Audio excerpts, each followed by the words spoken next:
What's up, duelists? Today, I have a very, very, very special guest with me, Totogon. What's up, Totogon? How you doing this morning? Pretty good, pretty good. Doing well. How you doing?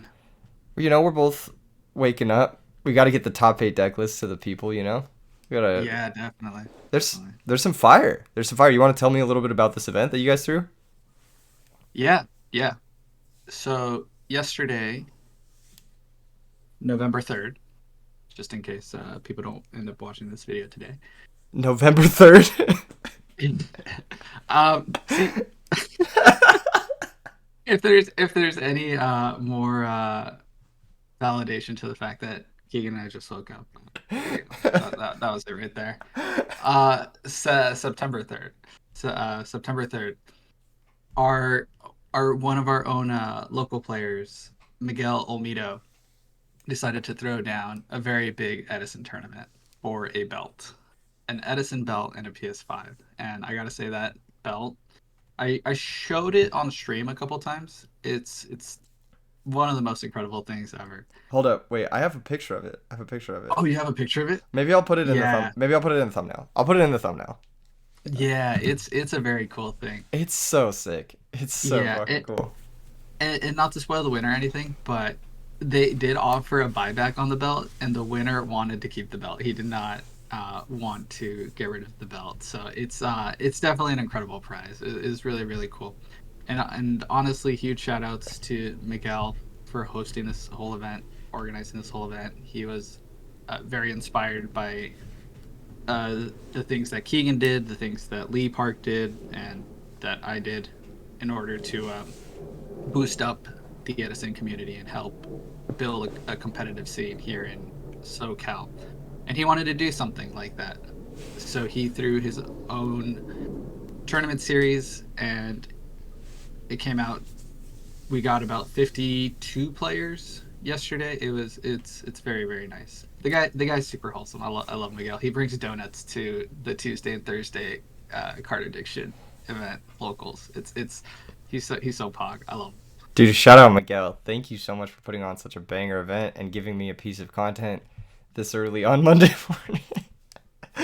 So, without further ado, let's hop into these deck lists. Totogon. Oh, with further ado, we have more ado. Okay, everybody, check out Oh, Totogon Plays on Twitch. You stream this event, correct? Am I correct in saying that? yeah. We have feature matches there. The first half of the event is me streaming my run until I get my ass handed to me, like by like round 4 or 5, with X Sabers, and then we get top Don't eight say that. Now feature they're matches not gonna where watch your we have Twitch. 6 matches. Don't. No. There's just watch the latter half. Watch the latter half where Okay, it's top okay, eight okay. playoff, and then don't watch the first half. Don't watch him play an X Sabers. We don't need to see that. No, I'm just kidding. I'm just playing, Don't man. watch. Yeah. Troll just fair. Don't watch the first half. You're also working on some video content. I know you're doing something for X Sabers. You've been working on some stuff for that. So tune into Totogon Plays. I'm Yeah. sure you'll see more of his stuff in the future. Yeah, this first deck list, it looks pretty similar to decks we've seen before. It's like a Diva Hero Beat. We've seen this before, right? Like, this is. There's some cool tech. Yeah. We got some cool tech. We got So Instant Fusion, Royal Oppression, right? yeah, that's some pretty neat text. Really quick to talk about this player. This was Min Zhang. Yes. He's a he's a Southern California player. I believe he's stationed up in San Diego. He was a collectible exchange PS5 tournament winner with Lightsworn like a couple months back. He has a very strong group of players in San Diego. I believe he's part of the group that is alongside like Brett Perez that piloted the plant zombie deck that we saw last time, like get second place at our other PS5 tournament. So the guy's super talented, very strong player. He's always making the top cuts with his decks, and yeah, it's kind of interesting here. It's a little weird for me to see like 7 special summon cards, right, with the Royal Oppression. It almost feels like he's just trying to like get these out like try to resolve a zero and just kind of keep an oppression like behind a zero and see if Yeah. that'll be enough, or Now that I'm actually looking maybe at it, it's 9 special summon cards. He's got Road and with Instant a Fusion too. oh, he's got road. Wait, can you negate Starlight Road if they're choosing not to special? Because it is a card, right? Yeah, That's yeah, right. you You can can choose to negate Starlight Road, yeah. No matter what. right, right. Okay. Yeah. As long as it includes the effect to special summon, then you can negate it with Royal Oppression. So like for example, like if you activate Macrocosmos, even if you're not You can gonna negate yeah, Macrocosmos. you can negate Macro with Royal Oppression, yeah. Oh, So that's as hilarious. long as it includes the effect of special summon, oppression does the job. So yeah, main deck oppression with 9 cards that special summon, or that function by special summoning in the main deck is pretty crazy. But I will say I lost to this like recently. I was playing Glads a lot, and I was testing versus Hero Beats, and someone flipped Royal Oppression against me game one. I was just like, dude, what the fuck? And I just lost to it so badly. And his hand was shut off too, but he like top decked his last alias, and I was just like, dude, are you gotta be kidding me? But yeah, yeah, Yeah, it's a little interesting. I'm guessing maybe Min tries to pivot to this game plan of if an oppression's flipped up, he can just kind of play like the alias Hero Blast, Gemini Spark beat down, yeah. He or does have a like lot of maybe he removal. resolves Deep Sea Diva. Yeah, Yeah, like he just resolves like Catastor or Android, and just kind of same concept. Just let's just keep a beat down strat at this point, and then once they out the oppression, I can fall back on the Miracle Fusion strat, maybe start being more aggressive with those. But they have to out the oppression for that, so I can see it. It's obviously that card is backed up very very well when you have tempo. yeah. Interesting, very interesting tech for sure. Busted card, busted deck. Congrats to Min. Let's move on to 7th place. We got Anthony Desai. Correct me if I'm wrong. With Diva Hero. I believe it's Desai. Yes. Yes. So interesting factoid about Anthony. He's actually Majid Khan's playtest partner.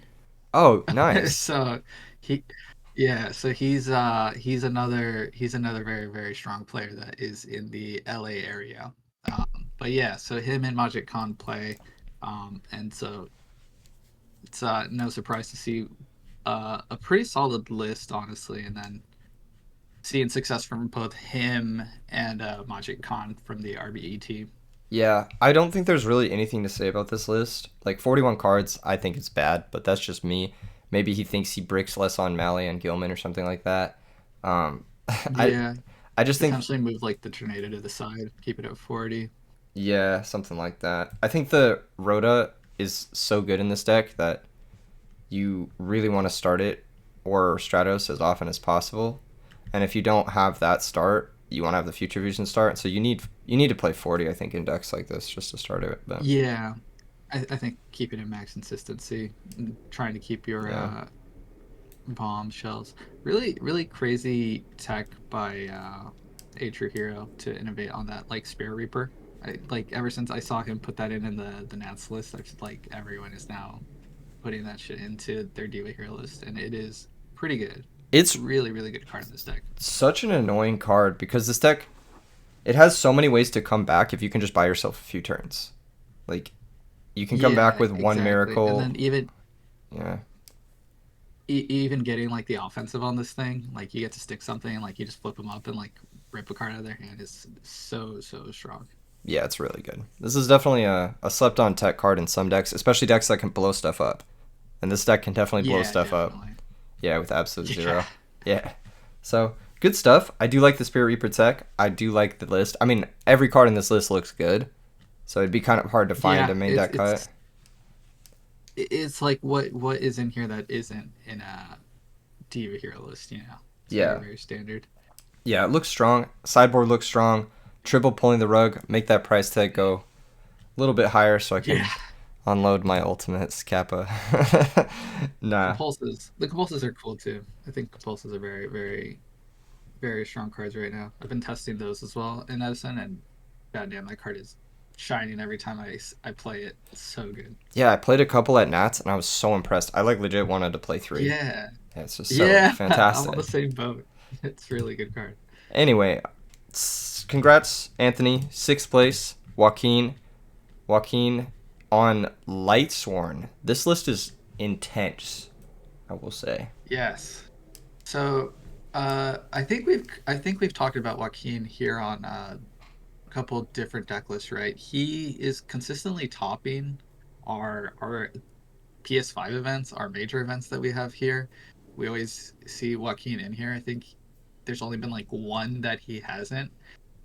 Um, he also has a very, very strong test group.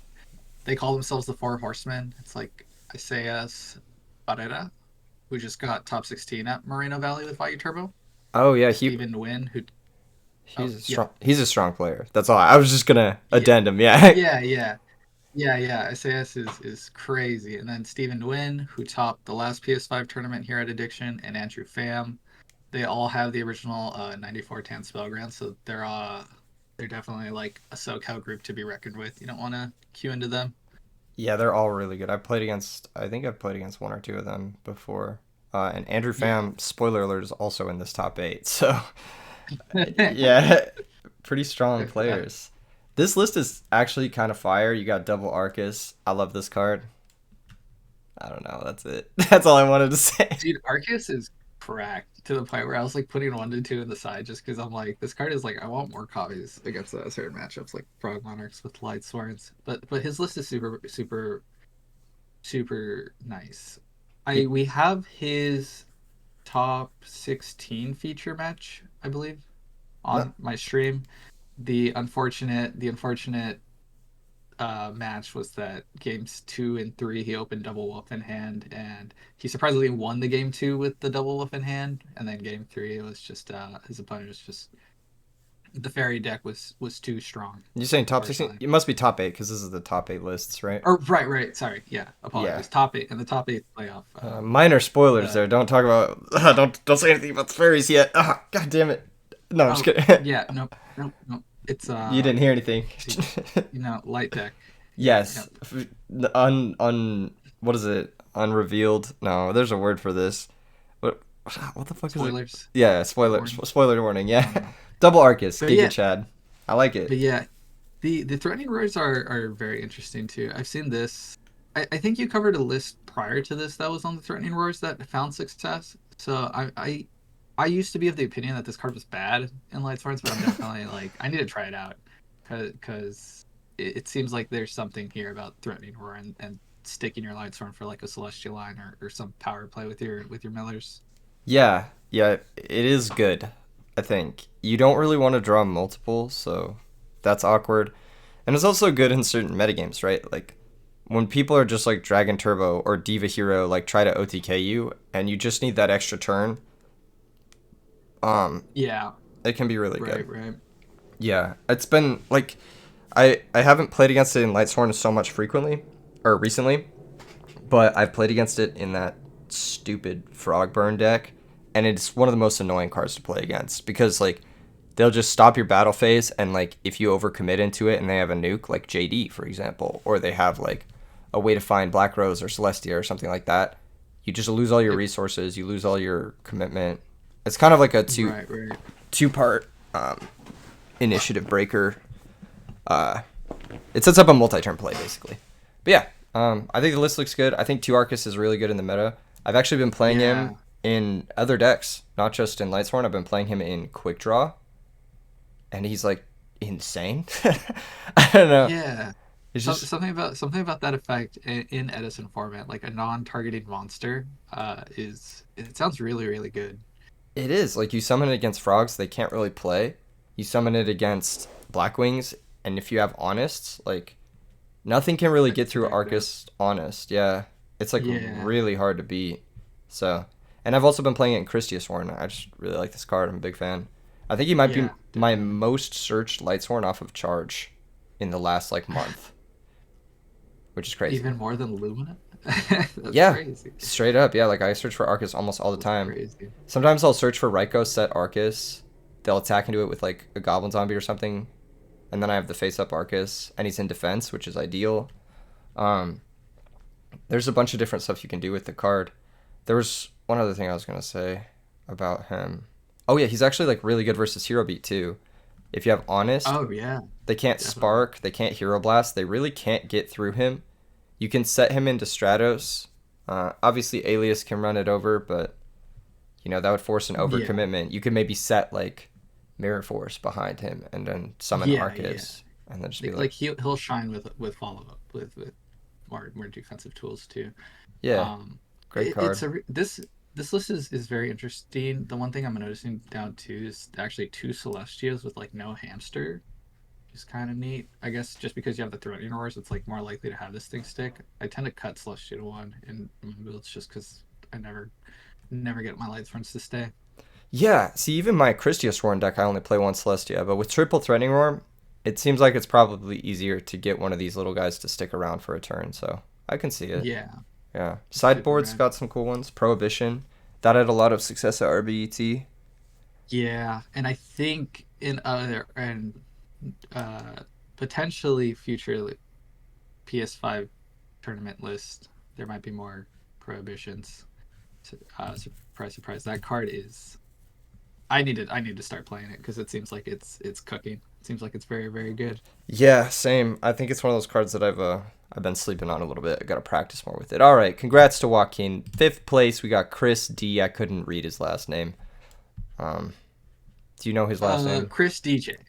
We DJ. call him DJ. Oh, Yeah. okay, Chris He's DJ. he's uh he's Should a rename local it. player. He's played all Card Addiction PS5 events. He's a regular. So it's very very nice to have a little a local legend, you know, come in and getting top eight at a bigger event. Hype. Yeah, this list looks. I mean, as straightforward as it gets. It's just three of every Blackwing monster that's legal, three of every good trap card, and then just a Book of Moon. Like, yeah, Yeah, yeah. sideboard, It seems very solid. very straightforward It's sideboard. kind of interesting. I felt like people have been pivoting off to like a more like aggressive style of Black Wings or the hybrid build. So it's kind of interesting to see a build like this that feels more like early Edison. Actually be able to find like good success with a list like this Yeah, yeah, I'm pretty versus like surprised too. the Nobleman of Extermination. Like there's like what um what was the build that Steven Delara ran, right? It's like with triple up starts, he's like a lot less back row heavy, a lot more like focused on consistency, and um, it's very, very interesting.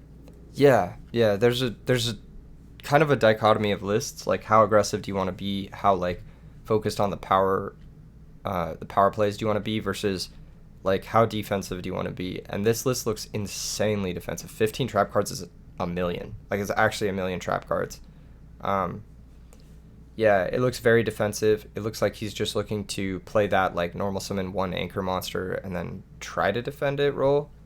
Um, Yeah, yeah, and if things go south, like let's say the monster gets killed, well, you have triple D prison, double bottomless, like to stay alive till you find your next monster. So yeah, definitely, definitely.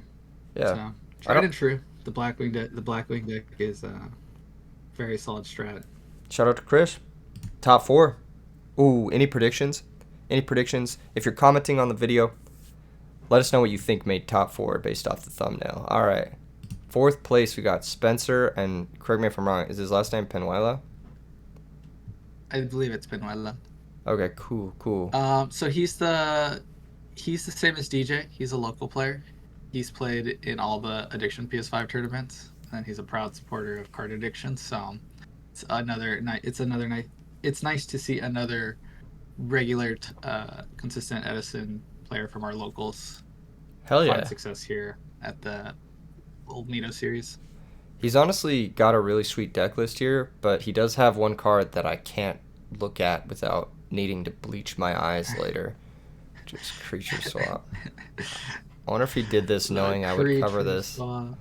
Oh, it's so hideous. He said, "I'm gonna get top four, and I'm going to make E3 look at this card in the top eight profile. I don't care Oh about my any of the god. prizing. I don't care about anything else. We're just doing this to make Keegan look at creature swap in a top fairy list. Literally. I mean, This the is list. crazy. What? Yeah. What? It's like so. What is that? What is that Sky Scourge? The Enrise? It's just a Is shitty that Chaos Sorcerer. three fairies, one dark fiend? Yeah, it's so Oh, and bad. then okay, literally Chaos Berserker. Holy shit! Yes, it's just really bad because it's like it's four monsters you have to It's banish instead of two, yeah. and it has to be a fiend. So like It can't Wow, be like wow. sorcerer. It can't be like, well, just sorcerer Well, is the the only faders are never non-fairy. gonna get. Yeah, It has to be Caius. Caius and Dragon Gores are like your five targets for your fiends. Sangan too. You have six, but it's just like that's so few, and then you Yeah, have to have three fairies, and you have to want to banish three fairies. Like what? Like I don't know. I know Carpath is a big yeah. fan of this It's card. I'm not personally, but it's it's not too different from what's the Soul of Purity and Light, where that one has to banish two fairies. I guess it's just one additional fairy. well, Soul of Purity and Light can also Maybe comes up. Soul of Purity and Light can banish any lights, Oh, so it can banish like Raiko. okay. Yeah, I mean Yeah, it has a bit more utility this list for the has effect. not so many non-fairy Warrior, lights, well, but in the Sopal list, like they usually play more light sworns and stuff. So, and the difference between two right, right, monsters and four monsters is a lot, especially when your deck doesn't mill. Like this deck just has Card Trooper, Raiko, and that's it. right. So getting four monsters in the grave is pretty tricky. That being said, it's a good card if you can resolve it, because obviously Chaos Sorcerer is a good card, and this is just one that you can protect with Honest. Additional. Yeah. Yeah. Yeah. You could probably find some way of like crashing your Nova Summoners in and just taking a nice little chunk of damage to turn the Endrise on. Which is Yeah. probably fine. Yeah. Unfortunately, you can't ladder Nova Summoner into a Dark Fiend somehow. Like Yeah, that'd be y- crazy if you could you find some way to do that. yeah, that would be really sick, but unfortunately you can't really do that, or else it'd be an easy setup. But otherwise, the list looks Yeah. solid. It looks similar to like Carpath's early build, but instead of like return, you have creature swap. Instead of some of the more powerful cards, you have like more DD Warrior Ladies. But I think more DD Warrior Ladies is good. Personally, I think this card is Yeah. just one of the best cards in the Phenomenal. deck. Yeah. The only list that I don't really Yeah. like playing triple in are the Lightsworn list because you need your normal summon for the Millers. But in the non Yeah. Lightsworn list, you got to Otherwise. play. Yeah. Uh, Yeah. Super interesting that he went with a more aggressive approach with like decrees and keeping like more hand traps instead of like doing the return shenanigans. yeah. It's a very, very interesting idea. Yeah, I think the list looks fine. It looks solid. It looks like a Chaos Fairies list. And congrats to Spencer. The sideboard looks cool too. I mean, he's got deck dev in the sideboard. I don't even know how you turn this on. Well, I guess you have what? Ice Cores, Chaos Circuit Drag. That's only That's crazy. six targets like that you can't summon Six turn one. targets. That is crazy. That's all I'll say about it. Is it's That crazy. is crazy. Yeah. Yeah, that's a very crazy side card. I think it's interesting in the mirror match. You can go Caius, target something, and if they herald you, you can chain deck dev, and that's like the game plan for the mirror. Because the chaos version of It's this just deck that's like gets fucking destroyed in the mirror. Like the regular fairy deck destroys chaos fairies. Um, but so you yeah, probably need to. that could probably be the idea. He's maybe putting that in for the fairy matchup to have because he knows that that game's gonna go on long, so he'll put the deck devies in to play the long game where it's like he'll get a Caius off Dialk mid game or something, and then just deck devi it away to close out that game. Yeah, yeah, I think that's Very smart. very risky strat for sure. Yeah, in matchups where you need it early, like versus frogs or versus like maybe even quick draw, I probably wouldn't even side it in. But versus fairies where you know it's going to go long, Yeah, or maybe even zombies, you could bring it in. I'm not really sure.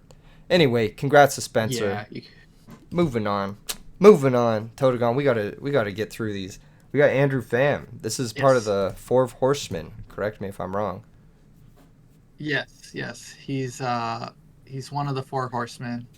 This list is nearly identical to Min's list.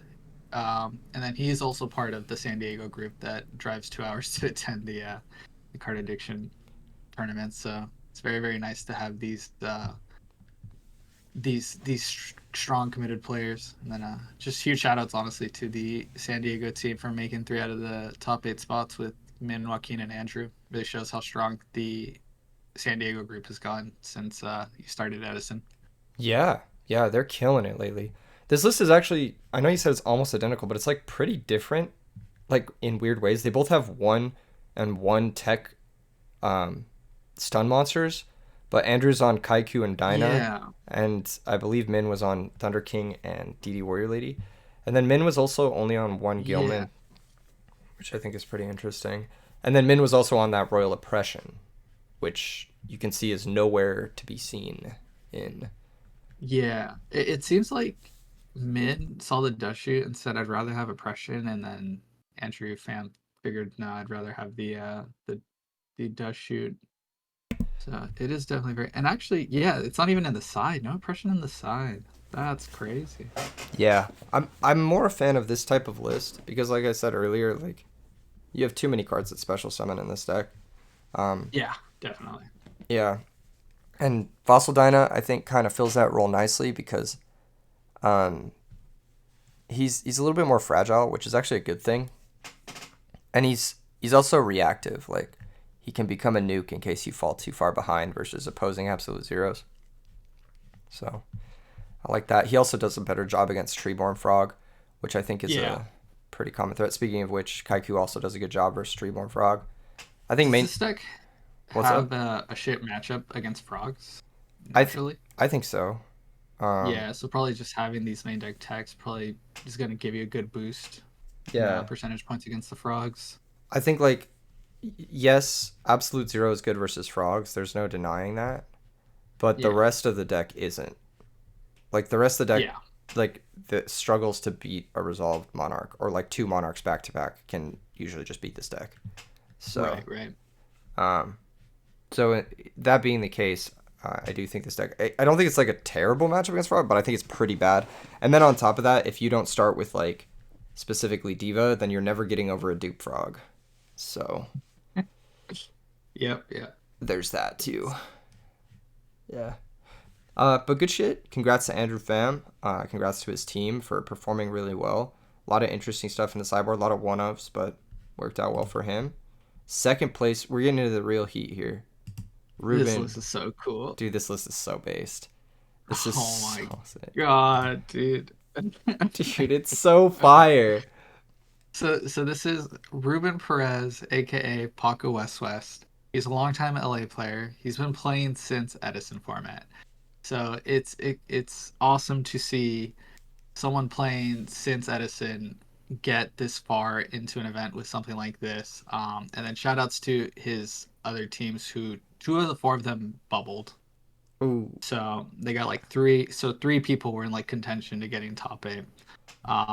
So shout outs to his team, Gregory, Abraham, and Jose. Y'all are crazy. But yeah, let's. I don't know. You start off with this because this is insane. This is based. Yeah, have you ever seen when you were saying shoutouts to his? Have you ever seen that David Guetta clip where he's like shoutouts to his family? You know what I'm Yes. talking about? Oh my. That's what I Yeah. thought of. I thought you were gonna say Uh, shoutouts to his family, and I was like, no, Totogon, wait. yeah. And No. then it starts playing the goofy music, goofy techno music. But yeah, this list is it's based. It's like literally the definition of based.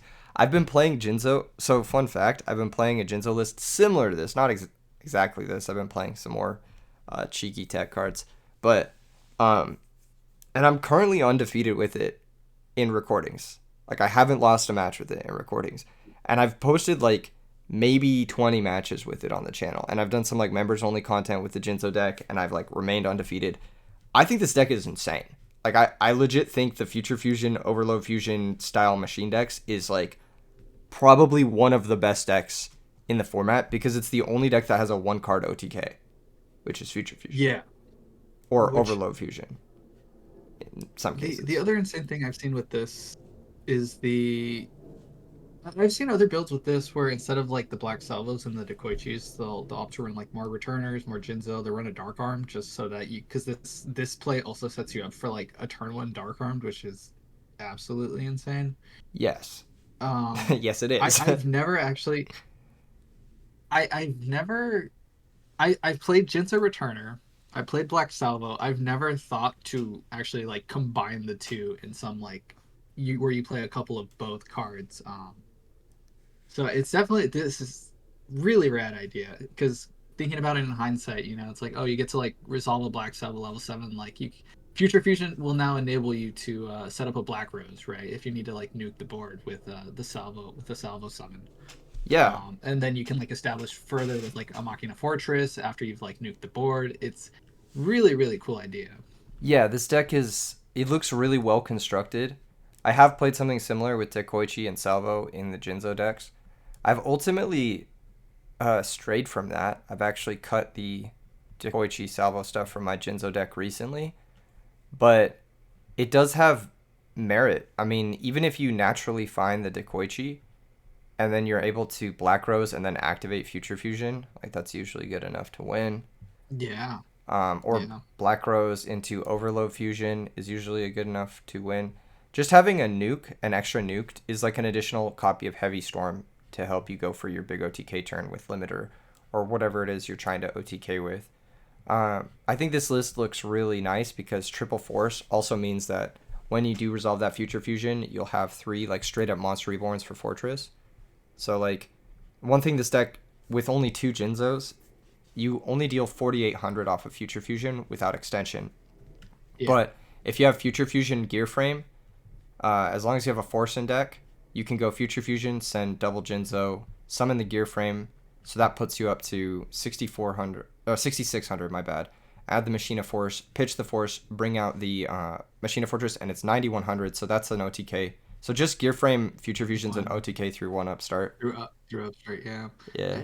And looking at this, it's so crazy to me to see the nine draws, right? It's like we're essentially playing a 31 card deck because we're playing triple Legacy, triple Upstart, triple Reckless. Yes, It's like and double he's Dekoichi too as well. and right. So it's like so much draw power from this. He's disrespecting every strat. He's saying you're not killing me in 2 turns. And I'm gonna find my future fusion limiter or some variation of that, right? To just bully you out of the game. We have his top 4 feature match that he won. Absolutely insane to see this deck in action. It is. Everyone was crowded around it. He just plays his cards. He's like, oh my god, what the fuck is going on? This is unreal. Yes, this is definitely another deck. I've talked about Reckless Greed a lot that enjoys having Reckless Greed in it because you really only need to find that one card or that like one like combination of cards that just completely ends it. And like you Yeah, said, it's 9 not gonna be a draws. traditional draw Yeah, I do think with that double gold. Sorry. the trap card draw can be kind of slow. Like let's say you set a legacy turn Yeah, 1, then you legacy, you draw into another legacy. It's like you're not doing anything for 2 turns, but if you can survive for 2 turns, kind of like the Dragon Turbo deck, then usually you're gonna win with this deck off of the back of Future Fusion.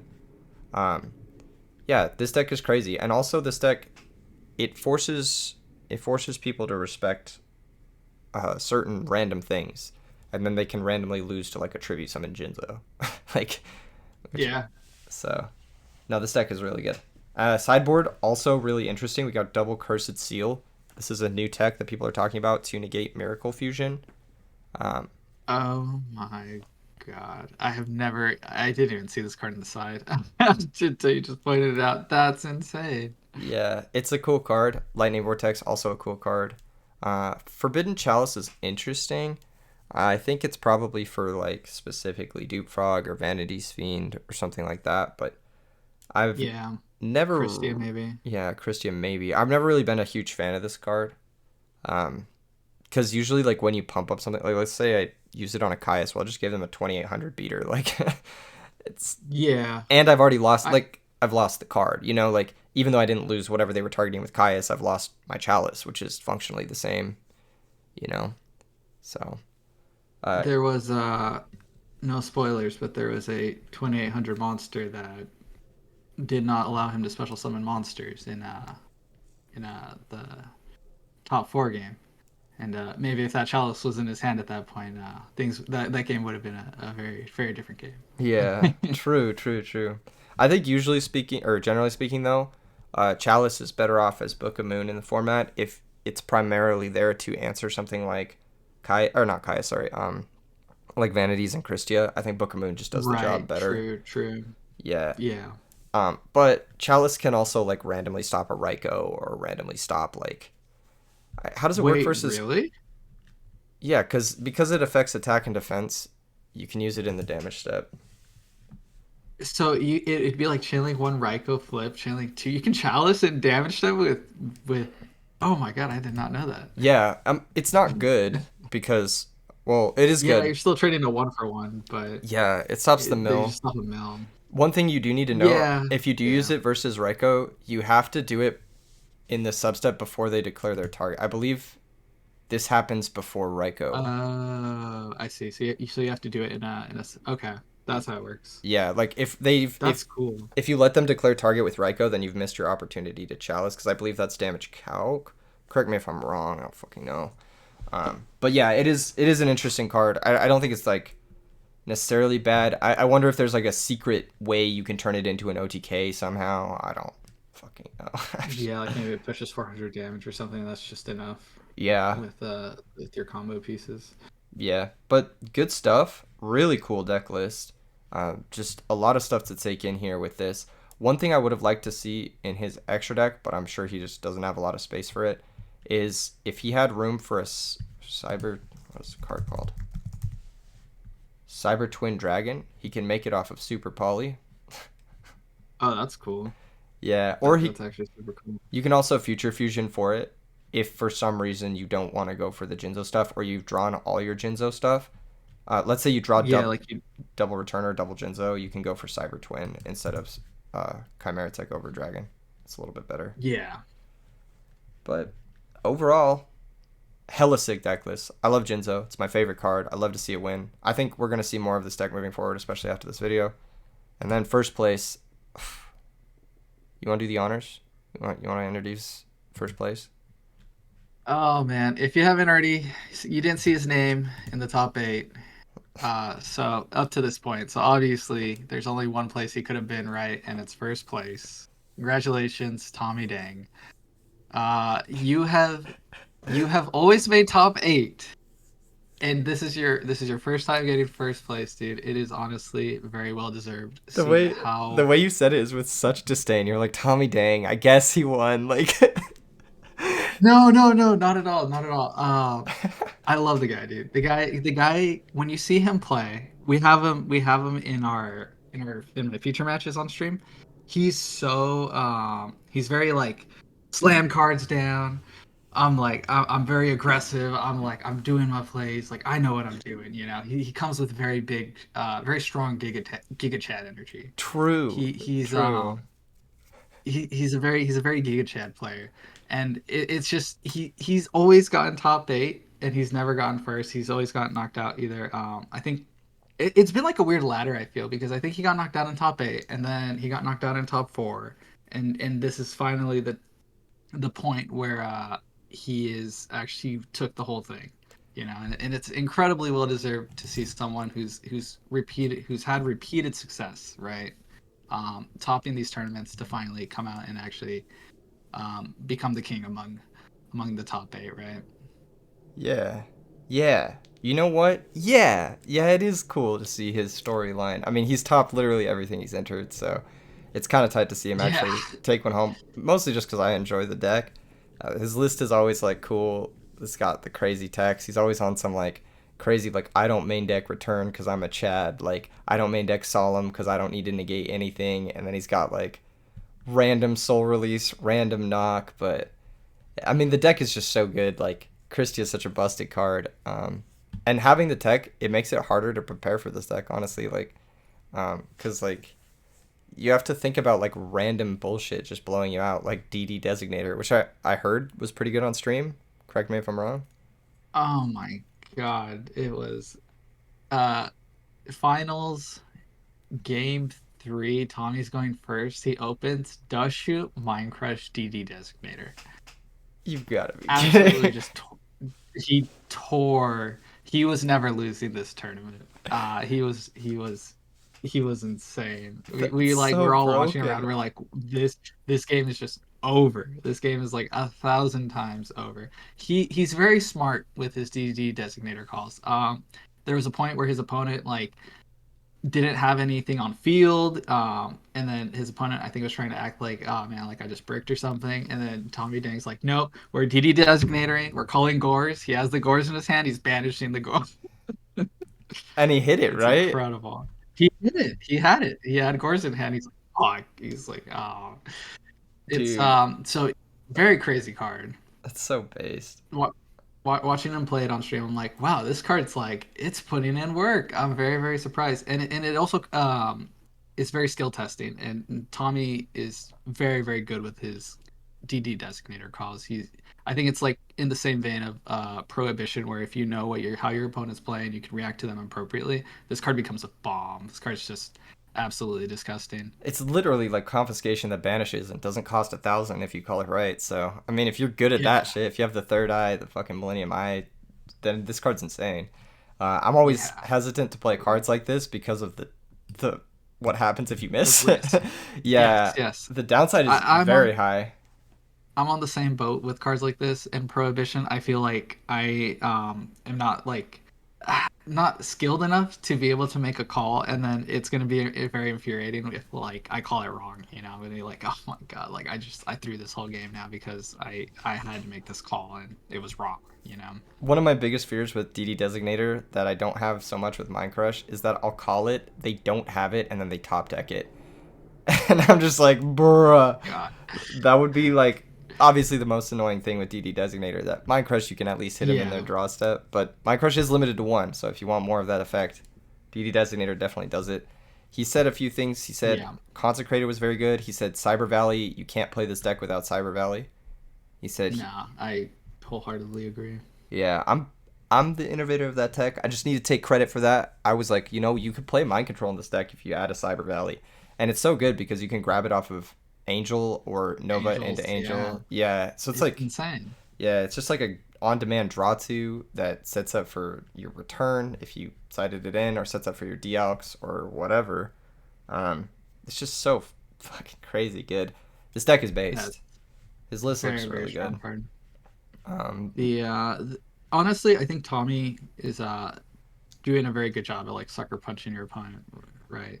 With a lot of these haymaker cards that you're not expecting game one, like getting your graveyard soul release. Everyone at that event, I played like 3 Vayu turbos, so it's like, man, I really do wish I had a soul release in my main because like, oh my god, was that deck just so annoying to play against? Well, even looking back to like Andrew Pham's deck list, like he had a main deck Kaiku. So like people are Yeah, just starting to just main deck the Haymaker, and that's the reason I've been playing Glad so much lately is because having main deck Graveyard Hate and Ready Ari is so insane when everyone's trying to like right, set right. up Miracle Fusion, set up this frog thing, set up Vayu Sirocco, that kind of thing, or even set up like zombies, whatever. Every deck right now is trying to set up their graveyard like crazy, and just having a soul release can set them so far back, even though it's a hard -1. One cool thing about soul release in this deck too is it's in any graveyard, so you can set up your own graveyard for Christia if you go over 5 or over Oh, 4. that's so cool. Yeah, yeah. I didn't even think about that utility of it. Yeah, you can totally use it just to manipulate yours to turn your crystal alive. Yeah, That's insane. yeah. So it's got application in this deck beyond just like hating out a graveyard. It can let you go into the late game pretty safely. It can let you spam heralds pretty safely. Um, just really solid stuff from Tommy. I played his list recently in an 8-man, and I don't think I lost a game with his list. So Holy shit. yeah, Even with the D-Day designators? yeah, I never cited them in, but Oh, yes, okay. yeah, I did. Yeah, yeah, just good stuff all around. I mean, no Solemn anywhere in the list too. That's pretty cool. He said, "Fuck it, I want my life points," which makes sense because you're like crashing a lot, you know. Yeah, Um, dude, that's 100% true, yeah. yeah, good shit. Shout out to Tommy. Congrats on winning a PS5 and the super cool belt. I'm sure I'll put him in the thumbnail so people will see it. Oh my god, yeah. Yeah, of Huge course. shout out to Tommy. And shout out to you, Totogon Plays. Thank you for joining me today. I know I know you've been putting in the work on your stream. I know you've been grinding. And also you've been grinding on the RVET stuff too. You're my production guy. People don't know this. Some people might not know this, but you're the guy who's hands on the stream while I'm in the back room like shouting at the mic and stuff. So thank you for everything you do for the scene, man. It means a lot. Oh, you don't have to if anyone's thinking anyone, it's me thinking you Shut the Keegan. fuck up. Don't I'm ending worry. the video. Shut the fuck up. I'm ending the No, video. Shut the no.